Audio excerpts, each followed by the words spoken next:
Киши Камышлы районның киши торак пунктларының берсе, Чуваш телендә чыгучы район газетасын күпләп яздырып яратып укыйлар бирде. Район Туслых газета очень нравится.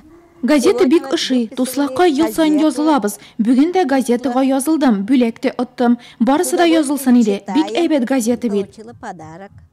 Мария Ефимова авылда уздырылган бер генә чарадан да читтә калмый. Бу юлы Ефимовлар эш буын бергә яшәүче тату гаилә буларак бүләкләнде. Җирле авторлар китаплары, аклы-каралы фотолар һәм тагын әллә ничә төрле күргәзмә. Нурлаттагы халыклар дуслыгы йортының Чуваш милли мәдәни үзәге әгъзалары чыгышы бәйрәмгә аерым бер төсмер өстәде. Район газетасы журналистлары халыкны газетага яздырып призлар да уйнатты. Бүләкләр саллы, Нурлат телевидениесе һәм район газетасына бушлай кытауларга купон һәм башкалар бергәләшеп Чуваш телендә әкиятен дә сәхнәләштерделәр. Мы рады поддержать нашу районную газету. Без район газетасын бик яратабыз. Бүген газетага язылдык, бүләкләр алдым. Чара бик матур узды. Оештыручыларга зур рәхмәт.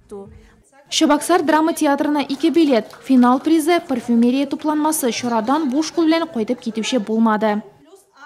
Я думаю, эта газета нужна, потому что... Мин бу газета бик кирәк дип саныйм. Бөтен яңалык шунда бит. Газетаны көтеп алам. Авылдашларым да әлеге басмага теләп языла.